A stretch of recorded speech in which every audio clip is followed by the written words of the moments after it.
Here shortly, we'll have boss Robert A. Tucker on. Looking forward to talking with him here in a few minutes. I did want to mention that next week we've got a huge show. Kenny Starmaker Bolin will be on. I love Kenny. He is hilarious, and looking forward to talking with him. And then returning, and that'll be his first his debut on the Undisputed Wrestling Show. And returning, he must have liked us enough. The quintessential stud muffin, Joel Gertner, will be on again next week. So really looking forward to that. Coming up also in January, we've got from a great wrestling family and a great wrestler himself, Sam Houston will be on the 12th. And also we'll have Matt Classic on. Not the Colt Cabana Matt Classic, the AIWF Matt Classic. Should be great. On the 19th of January, we've got scheduled Pitbull Gary Wolf. I know you go way back with him, Q, so that'll be a great show. Yeah, looking forward to it. And then on the 26th, I'm really looking forward to this. I am hoping he calls me a fruity booty. We've got one half of the legendary Harlem Heat, Stevie Ray, will be on. So it's going to be an amazing month of shows in January. Yeah, the big man of the two. He was a monster, man. He was. Manny Fernandez worked with those guys and trained them, and he told me he was one of the strongest guys that he was ever in there with. So it's exciting to have him on the show. It really is. And once again, the Prophet Rick Craig is doing an amazing job behind the scenes and booking us some incredible talent. And I got a bunch of friends I want to get on. I'd like to get Steve Carino on sometime this year, talk about what he's doing. He's 45 minutes from me. He started his career with my promotion. His first match with us, he managed the Iron Sheik against me in the main event 20 years ago. And, just a really, really good guy. I was at his first wedding and, maybe a second and third. I don't remember, but just kidding, Steve, if you're listening. But, it's funny because Steve and me and like C.W. Anderson, who I tagged with for years and is like a brother to me. We traveled all over the place and we used to go out and you know how it is when you're on the road back in the day. You go out and party all night. You drive all day, go to another show, wrestle, party all night, drive again all day. I don't know how that was. I wasn't there. Oh, well, it was phenomenal. I can tell you that. But we were talking about it now. When I open a bottle of wine with my wife, I text Steve and I text CW and say, here's what I'm drinking. What are you guys having tonight? It's went from being in a bar room chasing girls and drinking all night to staying home with our wives and discussing what bottle of wine we're opening tonight. We want to give a get well soon to your wife, the lovely Mrs. Jackson, on her illness right now. Thank you very much. I appreciate it. It was a rough week. We were supposed to go. I had tickets to the Eagles-Redskins game in Philly this past Saturday after Christmas, and we were going to go up there.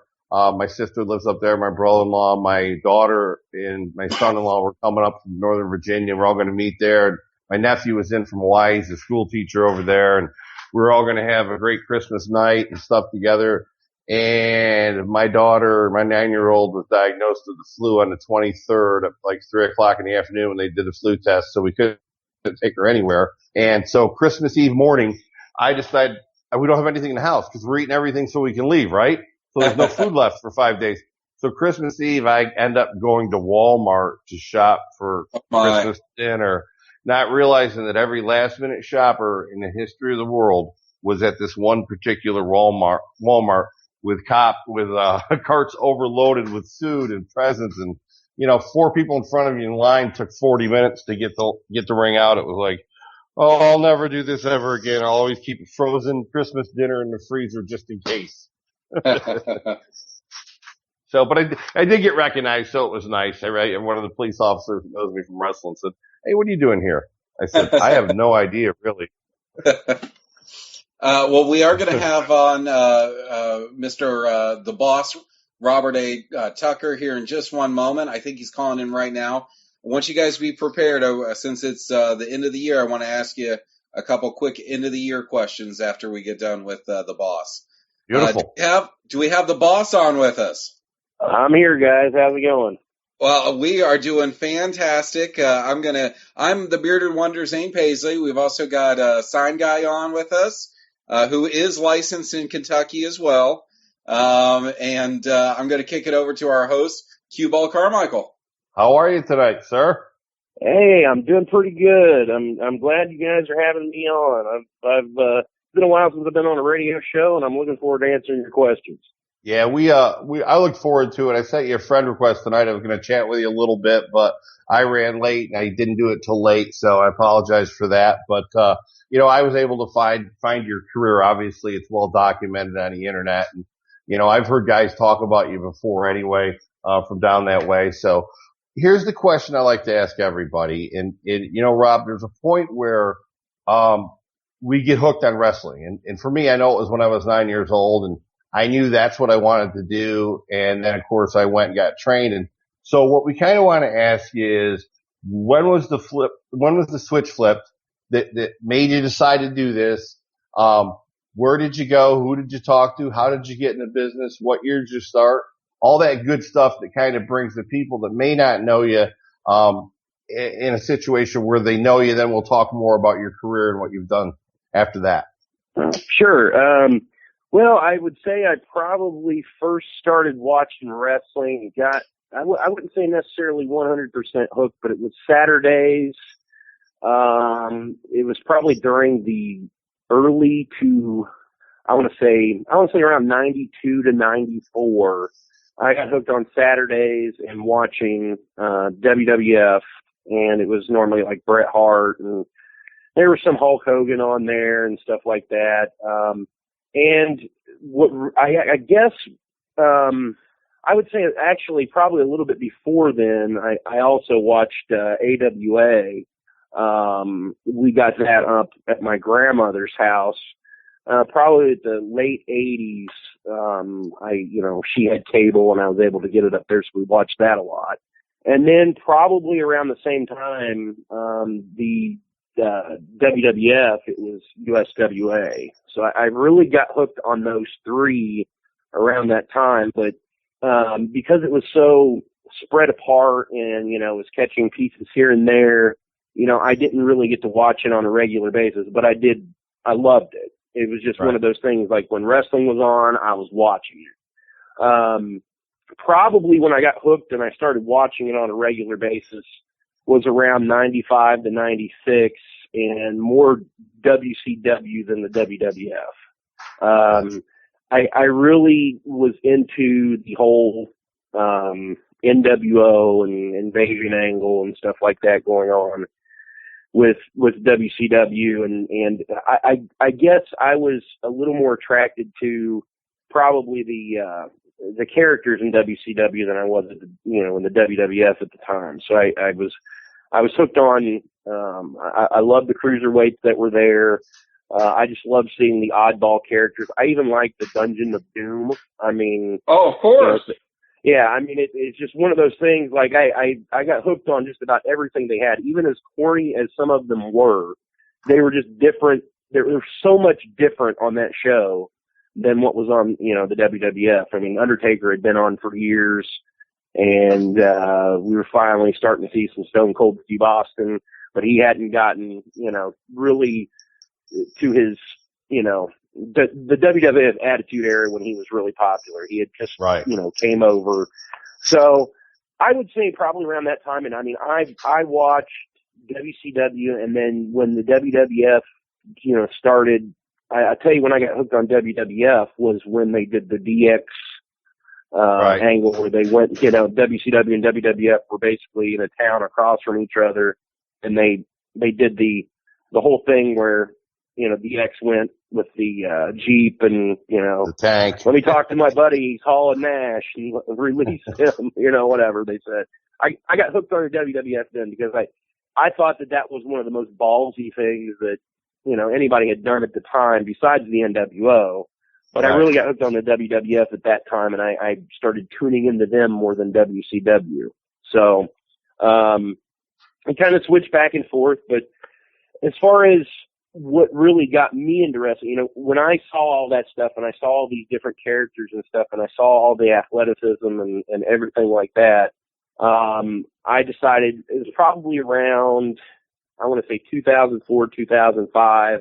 I went to Roger Ruffin's school in Cincinnati and started training with him a little bit. I actually was there, I want to say 4 or 5 months I trained with him.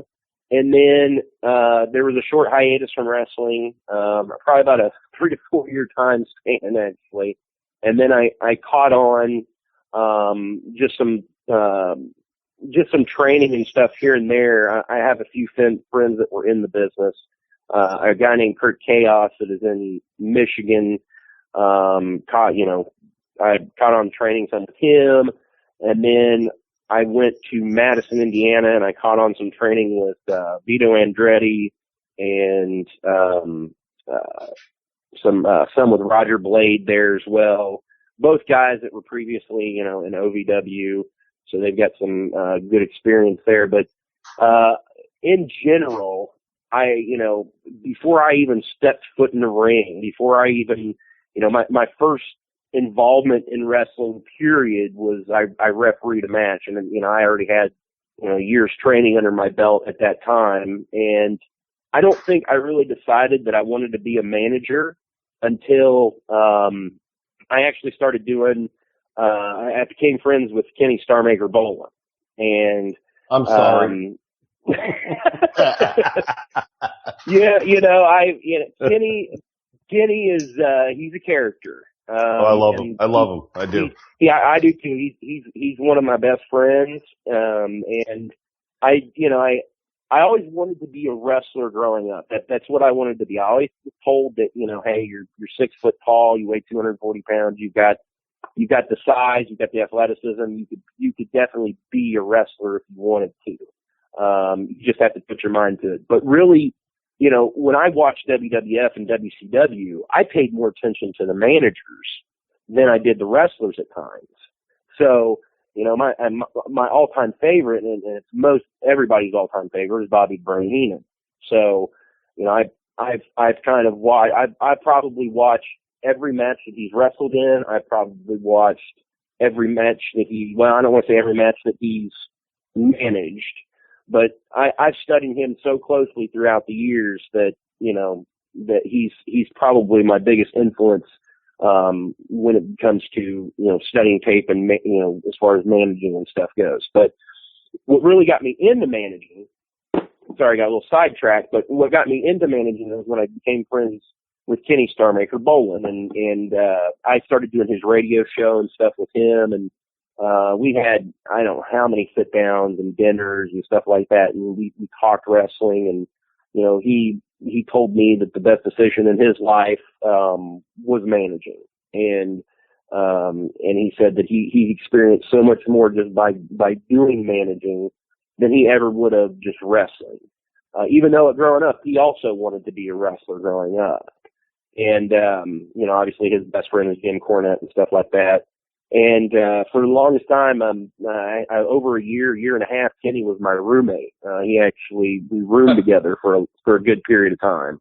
So, that's really, in general, that's what got me started. Those are some of my big influences, as far as that goes. And, 5 minutes ago, I told you what got me really interested in wrestling was a couple promotions and just the Monday Night Wars, really.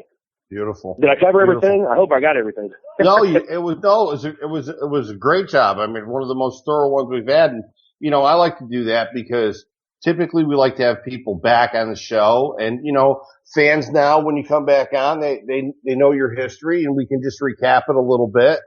But it's always good to go through it. And, I've been fortunate. I wrestled for 30 years or so, 32 years, whatever, long time.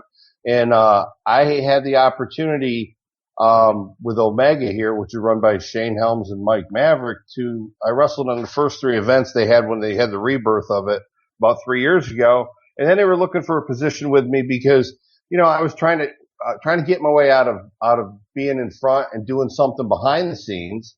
And so they offered me a position as a manager, for them. And, thank God in the past I got to work with Jim Cornette, and I remember I managed on one show, and in downtown Bruno. Harvey Whippleman was on the show, and I asked him to give me some tips, and an hour later he was done. So it was an education. It was, which I greatly appreciate. It was an education for me, and that kind of always stuck with me. And you know as well as I do, because I've seen some of your stuff, and I did a lot of study on the guys on the show, and you know what you're doing. And, you know, for every manager out there, especially in the independent scene that knows what they're doing, there's probably 100 that have no clue.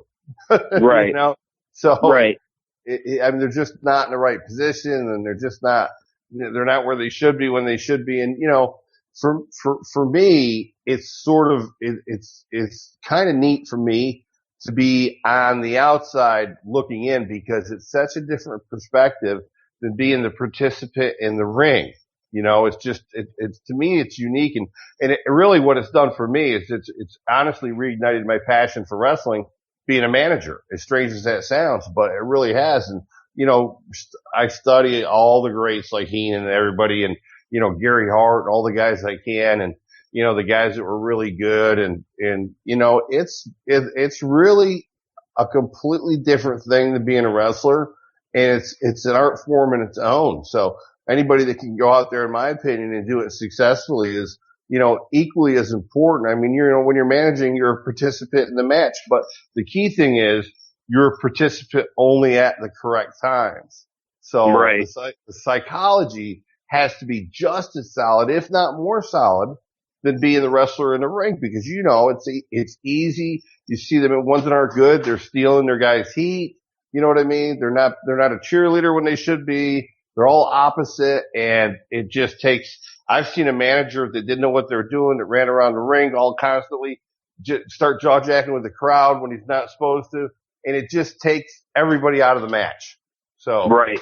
you know, kudos for you for spending some time training and studying the business and knowing what you're doing when you get in there as a manager, because so many guys are just a wrestler thrown in there and they don't know how to do it. And, you know, it wasn't their main focus to study. And, you know, when I found out, I had 3 months to prepare, and I'm telling you, I'm not kidding you, I probably watched 500 matches with managers in it, because I didn't want to go out there and make a fool of myself and ruin my reputation as a wrestler, because I had no clue how to manage. And it's really, not an easy thing to do it successfully. So I give you great credit for that. Excellent. Thank you. Yeah, I mean, it's one of those things, like I always tell people when we've got guys that are, you know, training and stuff like that, when I see guys that are coming into the business, you know, I always tell them, you know, not everybody's fit to be a wrestler. So, you know, you need to decide really what fits you. You know, I see guys that come in with all kinds of different builds and everything. Obviously, a guy that's 6'2" and weighs $180 doesn't really, he either needs to bulk up, or he needs to be a referee, or he needs to be something a bit different to be a manager as well. But I always tell people, you know, what is your passion? You know, everybody wants to be a wrestler, but, you know, can you talk? Can you move in the ring? Because there may be different areas in professional wrestling that you may be better at than being a wrestler. So you have to sit down and decide. And I always tell people, study tape, because if you don't understand the history of professional wrestling, and you don't understand what a manager is, and you don't understand how important a referee is to a match, then, you know, you probably shouldn't even get involved in wrestling, because there are different aspects of wrestling that just, they intertwine and they make a match. It's not just the wrestlers out there. So, you know, I'm in agreement with you. You know, you really take appreciation. You know, I refereed many of matches before I, you know, became a manager, and I got a real appreciation for referees in the ring. Because, you know, there's a lot of referees out there that are okay, but there's very few that are really good.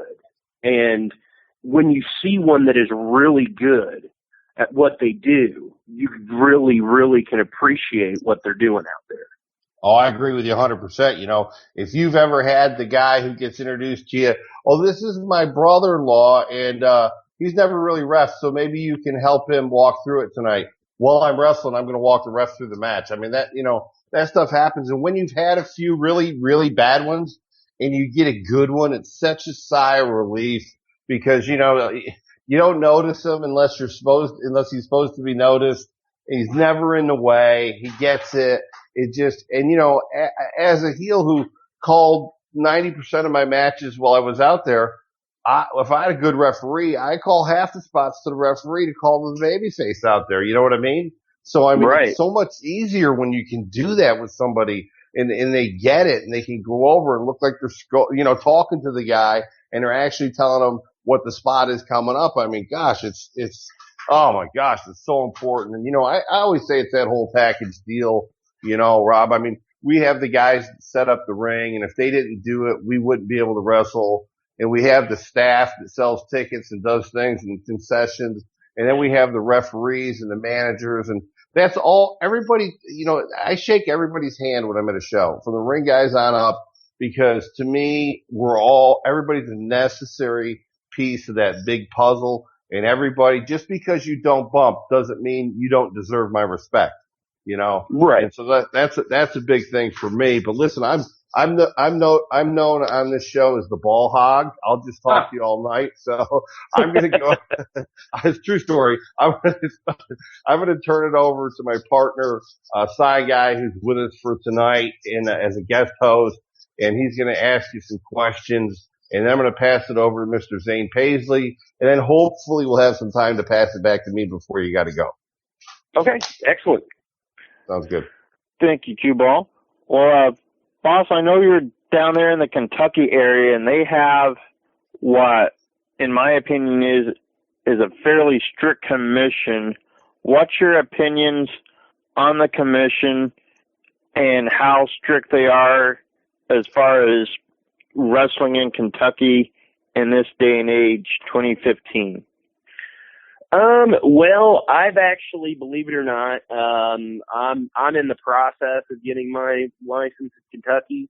For the longest time, I held off doing it because, right about when I started to apply or getting ready to apply, they instituted that, managers had to get a physical for the ring. And it wasn't so much, just because I had to get a physical to be near the ring or anything. It was the fact that, I don't know why. I guess my opinion is I can understand the wrestlers. I can understand referees.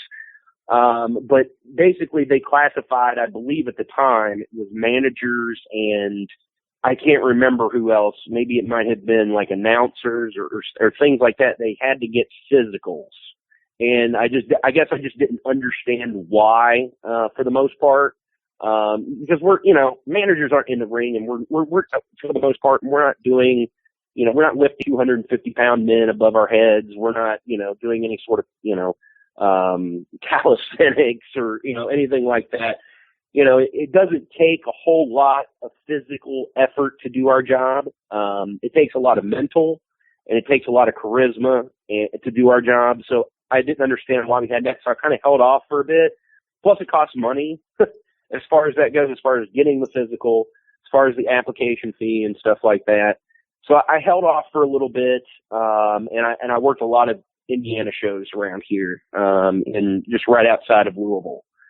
But as far as, the athletic commission, I don't have much experience with them. I've heard a lot of stories, about it. But I don't really have, enough experience. I know that, Tim Gonerman is one of my friends on Facebook. He added me a while back. And I've been told by plenty of people that he kind of, he adds people on Facebook so he can like watch them and monitor them and, see what they're doing and everything. And I know he has the thing out for Vito Andretti, which is kind of the guy that I follow from area to area. He has me either manage him or manage guys that he's facing and stuff like that. And he has a thing of monitoring him and anybody that's affiliated with him. Why, I don't really know, but, as far as my overall opinion, I get it. I understand the physical aspects and stuff. It's, it could be a liability for the state, if anybody gets hurt or anything like that, as far as insurance or anything like that. I think it's more of a money grab thing. I think it's just a matter of pouring money into the state that doesn't necessarily need to be there. A lot of these promotions around here in Kentucky, or that would be in Kentucky, wouldn't draw or pour in the amount of money that is required to put down for a license fee or insurance or anything like that. So, I think it limits things. But overall, I don't really have like a real negative opinion on it. I get it. They do the same thing in St. Louis, in Missouri. I was asked to come and work one of the NWA shows over there, and I had to get like an AIDS test and all kinds of different things over there. It was actually a little bit more strict than what Kentucky is, which I could understand that stuff too. Anybody bleeds in the ring, it's a liability. And to be honest with you, I think that probably there's going to be more states that are going to eventually go to that. We've got, one of the biggest problems over here is we've got a few promotions in the Indiana area that like to do the ultra violent hardcore stuff, and which is stuff that I don't do, I'm not into, and I don't get involved with, but they are part of the reason. I don't know if you've ever read John Cosper's book, Bluegrass. You ever read Bluegrass Brawlers by John Cosper? I have not. I have not either. It is an excellent book. I believe it's on Amazon. He's a local guy to the Louisville area, and he wrote a book about the history of wrestling, basically in Louisville and Kentucky.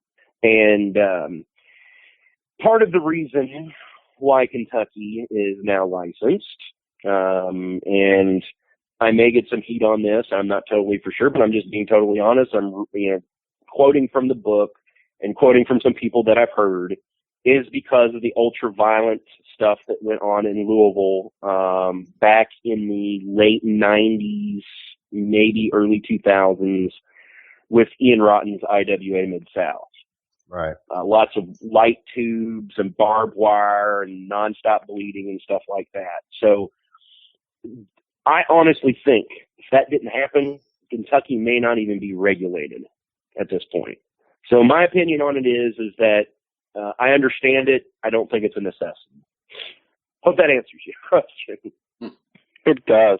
Now, you brought up the IWA Mid-South, and they are known still to this day as an ultra-violent promotion. Part of the matches are that ultra-violent death match type of thing. Not all of them and not all of the people that wrestle there partake in that. But what do you personally think of the blood aspect in wrestling? I know it's kind of controversial now with the knowledge we have medically about diseases and what can be transmitted and so forth. What's your stance on the issue with blood in professional wrestling? Well, what I think is that, I think that it's good to have every once in a while. If you watched Memphis, with Jerry Lawler and all that, a lot of the guys down there, Boogie Woogie Man, Jimmy Valiant, those guys down there, whenever they bled, it meant something. It was a blow off to a huge feud, a huge angle.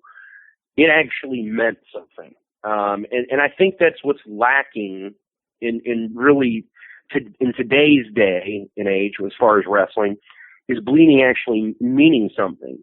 If you go out there and every show you're having 4 or 5 guys cut themselves open, and what does that really mean? It doesn't provide anything other than, well, they're there and they're bleeding and they're hitting each other with light tubes and shards of glass and thumbtacks and barbed wire and stuff like that.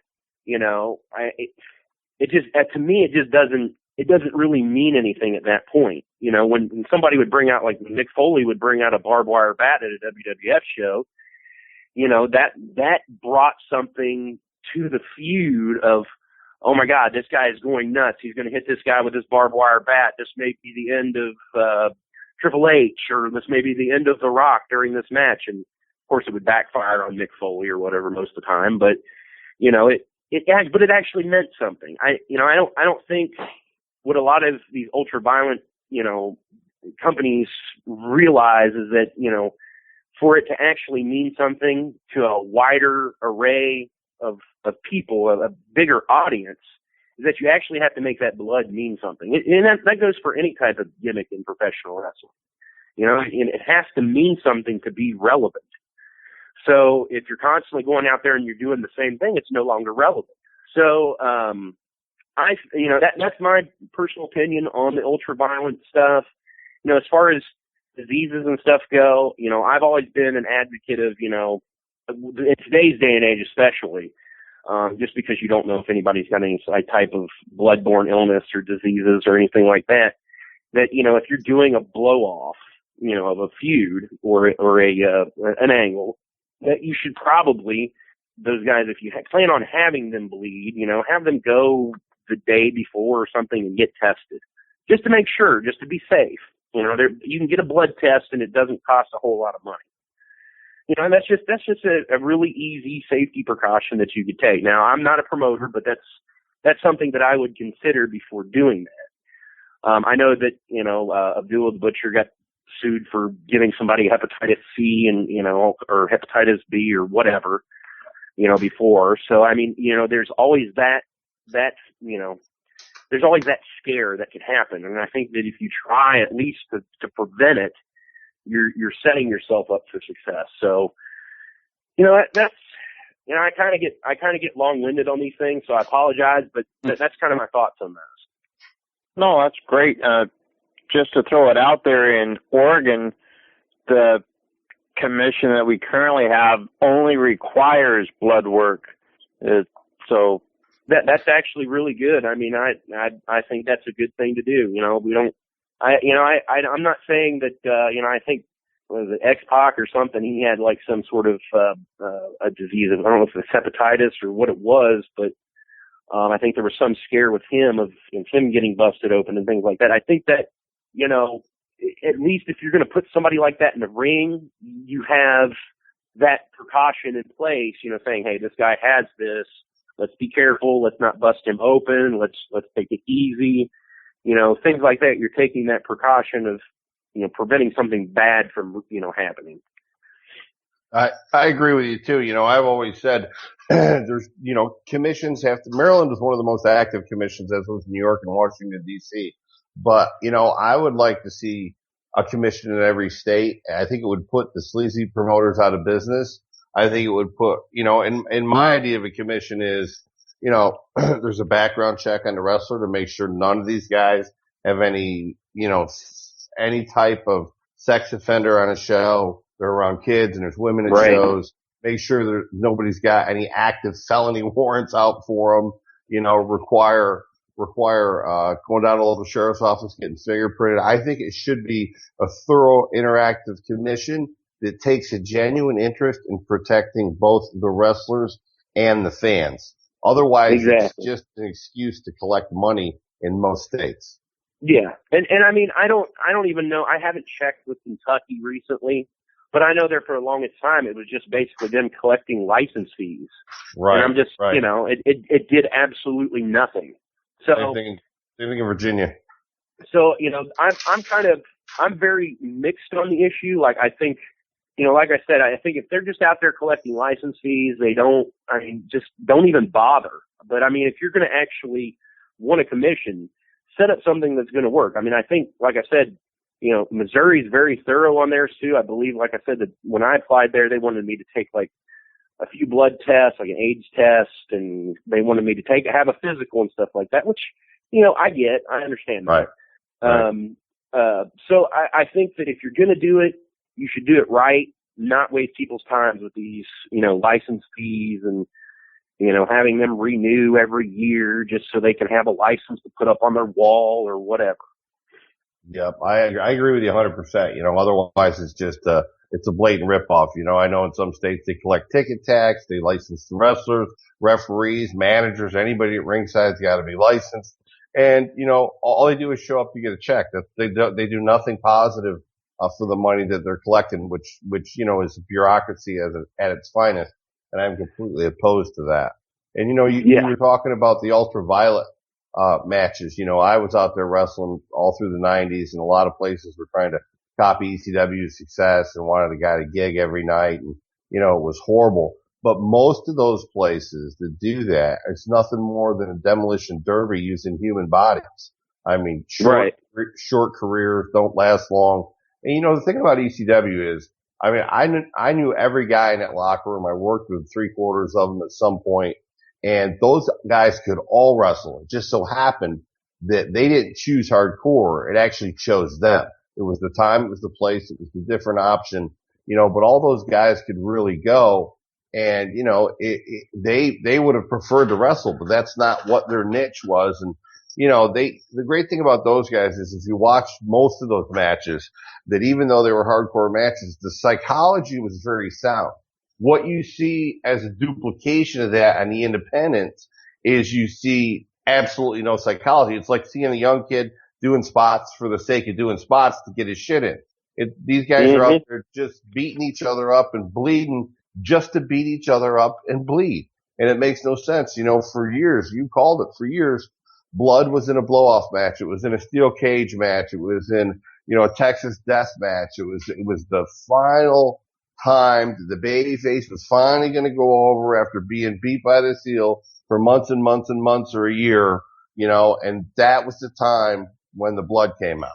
And that was the only time. And that was for most promotions that ran 3 and 4 days a week. It was once a year. And these guys were running, 3 and 4 days a week, 5 days a week, sometimes Memphis 5 or 6.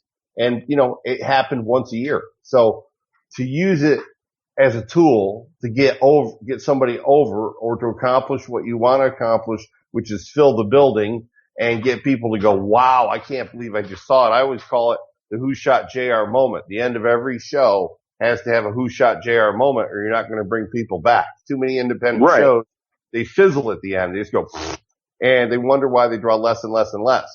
People have to feel like they absolutely cannot miss the next show. And if you do the proper build-up, by the time you get in that steel cage, you should be filling that building. Exactly. So, and that's the only time you see blood. Well, and I think you touched on another good thing too, was, the spot monkeys. I've every locker room I've been in, there's always a match where, these guys are going over their match and, we're going to do this. We're going to jump up here. We're going to jump up. We're going to bounce off the rope. I'm going to do 15 flips and I'm going to jump off of the turnbuckle and do a swanton bomb. And, and I always look at him and I say, what story are you telling? Exactly. If you're doing 25 different flips and moves and then you just pop right back up, it means nothing. So you need to be out there telling a story to these fans, especially if you're in a feud. I mean, going out there doing 15, 25 different flip moves and kicks. I think the most overused move over the last 10 years is the super kick. It's awful. Yep. I see guys go in the ring and they use a super kick 10 times. Means nothing. Well, you're exactly right. After it's been done once, it means nothing. You're exactly right. And if these guys would smarten up just enough to take maybe 2 of those big spots and put them in just 1 or 2 of them in the match and put it in the right place, they'd be shocked at the response they would get. But once again, they just want to get their shit in and do everything under the sun and don't worry about it making sense or telling the story. And they wonder why people have their phones open and they're on their phones during their match and it looks like an oil painting of still lifes. They're sitting on their hands and these guys can't figure it out because they just did everything. Exactly. Yep. I think we figured it out, I think. Zane, you had a couple questions for our friend Rob? Yeah, Rob, I want to thank you for being on tonight. I did want to say that this is the Undisputed Wrestling Show on Angry Marks Podcast Network. We've got the boss, Robert A. Tucker, here with us. Now, Rob, you used to be on the Angry Marks Podcast Network, am I right? Yeah, I used to do a couple shows. I did Kenny Boland's show for, I want to say 2-3 seasons. 2.5, 3 seasons, something like that. I talked to a lot of guys. I mean, I talked to Bobby Lashley, Diamond Dallas Page, and I think, probably, you'd be surprised if you're in the wrestling business and, you know, you listen to what some of these guys say, you can learn so much. So, you know, especially, you know, being on there with Kenny. So, yeah, I used to have a show there, and then, you know, I've been on, the Angry Marks, Tuesday podcast that they've had before on there. I've been a guest on that show too. So I've been off and on there, and, you know, I'm good friends with Kev and, Stevie J and, a few of the other guys there. So yeah, I've known these guys for years. Awesome. Well, Killer Kev is our secret weapon. He keeps everything going, and we really appreciate everything he does. Even when he pipes in every once in a while, we still appreciate it. So, thanks to you, Kev. We've talked a lot about the past. I want to talk a little about your future. On Christmas Eve last Thursday, you had posted that you're no longer you wanted to thank the fans and the family at Kentuckiana Die Hard Wrestling for giving you the opportunities that they've given you. What's going on with the future of the Boss? Well, at this point, I don't know. You know, there's some opportunities to start up a promotion down here, but there's already, you know, I'm kind of iffy on that because there's already about 10 down here and it's oversaturated. So, you know, we had a really good thing going with Kentuckiana Die Hard Wrestling. Unfortunately, myself and a few others left because there was a lot of political turmoil going on there. And it was unfortunate because I really did enjoy my time there. I had a lot of success there. I managed a lot of champions. We're in some very high-profile feuds. We've seen our audience grow from very minimal to very, very good.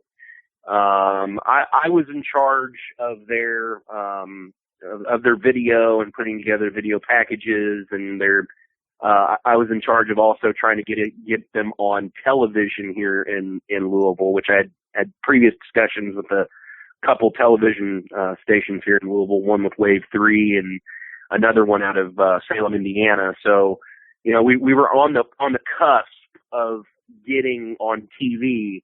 It's like I said, it's just unfortunate that, you know, people have to let, you know, very little things and egos get in the way of doing something great. So it's unfortunate. I don't know what really lies ahead for me. You know, I'm looking for bookings right now. Like I said, I'm looking at getting my Kentucky license. But you know, it's just a matter of really what opportunities come my way. I'm sure I'll find out probably sometime at the start of the year. Well, may I make a suggestion to you? Sure. India-Tucky Die Harder Wrestling. You can steal that from me. Oh boy, that would cause some problems. That would cause some problems. Oh, okay, all right. It sounds good. No, trust me, it sounds good. It rolls right off. You know. So tell our listeners how they can follow your career, your social medias. Sure. You can actually check me out on Facebook. I do have a fan page. You can look me up as Robert A. Boss Tucker. They wouldn't let me put, you know, Boss at the beginning of my name. It's a Facebook thing for whatever reason. Mm-hmm. So it's kind of mixed in there in the middle. But you can look me up on that. You can follow me on Twitter. I believe my Twitter handle is at the Boss Tucker. And I think that's about it. I don't think there's really anything else at this point in time. I've got a ton of matches on YouTube. If you look up my name on YouTube, there should be a decent amount of matches on there. But typically, if there's a match on YouTube, I've also uploaded it to Facebook. So either or should work for you. So are you one of the things that you started off with was with podcasting, and have you ever thought about getting back into that game? Yeah, I've got all the equipment here at the house for it. It's just a matter of finding the time to do it. My family has grown over the past, year and a half now. So it's given me a little less time to do those things, but it's something that's popped back into my head. we did start doing a podcast at one point in time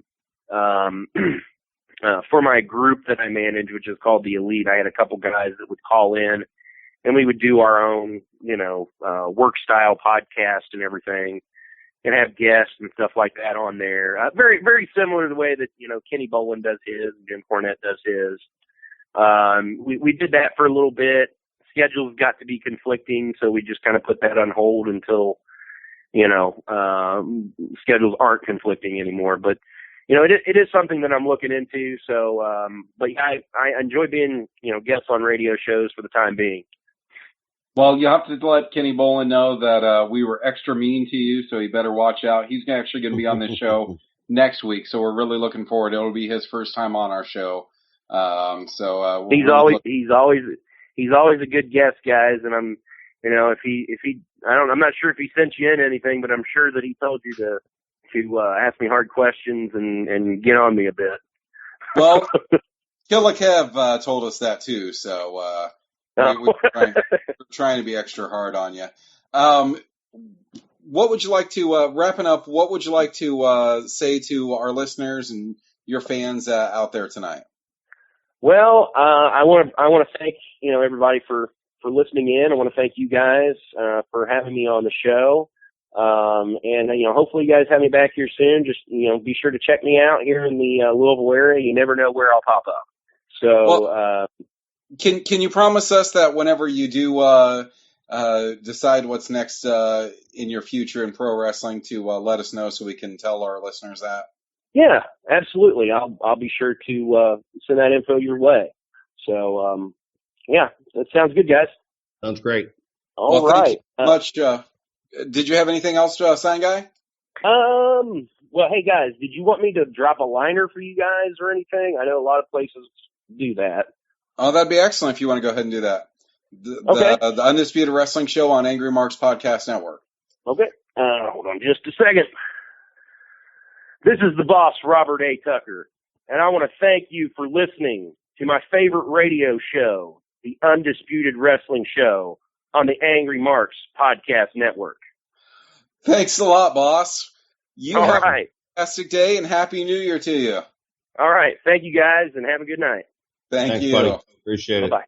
Well, another great show. Two great guests.